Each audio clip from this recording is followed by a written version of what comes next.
नमस्कार विद्यार्थी मित्रांनो, स्वागत आहे तुमचं माझ्या यूट्यूब चॅनलमध्ये. तर आज आपण पाहणार आहोत जीकेचे 10 प्रश्न.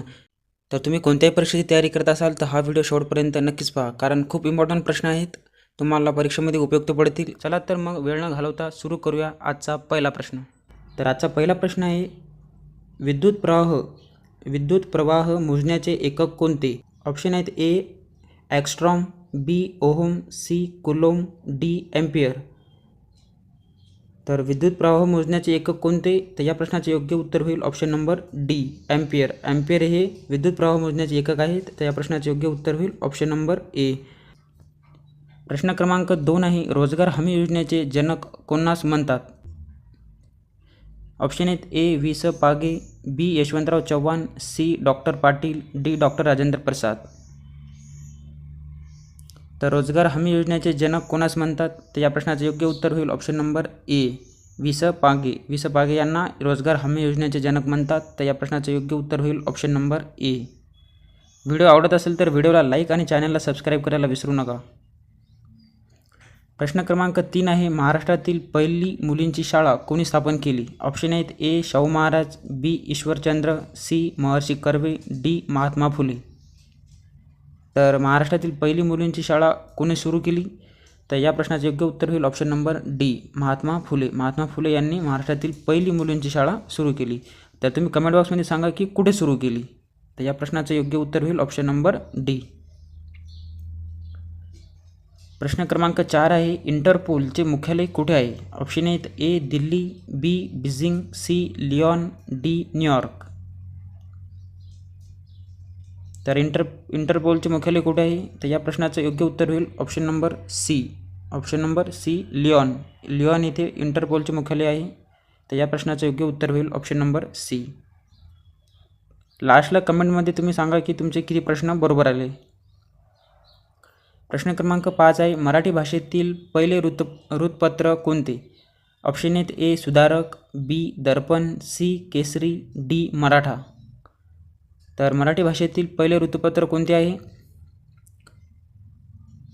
तर या प्रश्नाचे योग्य उत्तर होईल ऑप्शन नंबर बी दर्पण. दर्पण हे मराठी भाषेतील पहिले वर्तमानपत्र आहे. तर या प्रश्नाचे योग्य उत्तर होईल ऑप्शन नंबर बी. नेक्स्ट प्रश्न पाहू. प्रश्न क्रमांक 6 आहे, आरबीआयचे मुख्यालय कोणत्या शहरात आहे? आरबीआयचे मुख्यालय कोणत्या शहरात आहेत? ऑप्शन आहेत ए कोलकाता, बी चेन्नई, सी मुंबई, डी दिल्ली. तर आरबीआयचे मुख्यालय कुठे आहे?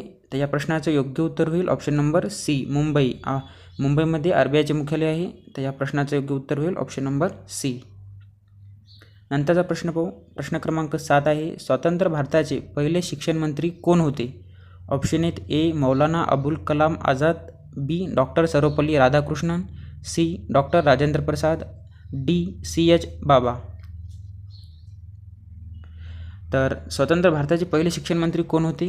तर या प्रश्नाचे योग्य उत्तर होईल option number A Maulana Abul Kalam Azad हे स्वतंत्र भारताचे पहिले शिक्षण मंत्री होते. प्रश्न क्रमांक 8 आहे, खालीलपैकी कशास संसदेचे वरिष्ठ सभागृह म्हणतात? ऑप्शन आहेत ए विधान परिषद, बी विधानसभा, सी लोकसभा, डी राज्यसभा. तर संसदेचे वरिष्ठ सभागृह कोणाला म्हणतात? तर या प्रश्नाचे योग्य उत्तर होईल ऑप्शन नंबर डी राज्यसभा. राज्यसभाला संसदेचे वरिष्ठ सभागृह असे म्हणतात. तुम्ही लक्षात ठेवा. तर या प्रश्नाचे योग्य उत्तर होईल ऑप्शन नंबर डी. नंतरचा प्रश्न पाहूया. प्रश्न क्रमांक 9 आहे, राज्यपाल यांना कोण शपथ देतो? ऑप्शन आहेत ए सरन्यायाधीश, बी राष्ट्रपती, सी उच्च न्यायालयाचे मुख्य न्यायाधीश, डी उपराष्ट्रपती. तर राज्यपालाला कोण शपथ देतो? तर या प्रश्नाचे योग्य उत्तर होईल ऑप्शन नंबर सी उच्च न्यायालयाचे मुख्य न्यायाधीश हे राज्यपालाला शपथ देत असतात. तर या प्रश्नाचे योग्य उत्तर होईल ऑप्शन नंबर सी. नंतरचा प्रश्न पाहू. प्रश्न क्रमांक 10 आहे, भारतरत्न पुरस्कार मिळवणारी महाराष्ट्रातील पहिली व्यक्ती कोण? भारतरत्न पुरस्कार मिळवणारी महाराष्ट्रातील पहिली व्यक्ती कोण? ऑप्शन आहेत ए धोंडो केशव कर्वे, बी पु ल देशपांडे, सी वि स खांडेकर, डी यापैकी नाही. भारतरत्न पुरस्कार मिळवणारी महाराष्ट्रातील पहिली व्यक्ती कोण आहे? तर या प्रश्नाचं योग्य उत्तर होईल option number A Dhondo Keshav Karve हे महाराष्ट्रातील पहिले भारतरत्न पुरस्कार मिळवणारे व्यक्ती आहेत. तर या प्रश्नाचं योग्य उत्तर होईल ऑप्शन नंबर ए. नंतरचा प्रश्न आहे प्रश्न क्रमांक 11. भारतातील दक्षिण रेल्वेचे मुख्यालय कुठे आहे? ऑप्शन आहेत ए मुंबई, बी बँगलोर, सी सिकंदराबाद, डी चेन्नई. तर या प्रश्नाचं उत्तर तुम्ही कमेंट बॉक्समध्ये सांगायचं आहे आणि 10पैकी तुमचे किती प्रश्न बरोबर आले आहेत ते पण कमेंट बॉक्समध्ये सांगायचं आहे. तर अशाच व्हिडिओसाठी चॅनलला सबस्क्राईब करायला विसरू नका. भेटूया पुढच्या व्हिडिओमध्ये. तोपर्यंत धन्यवाद.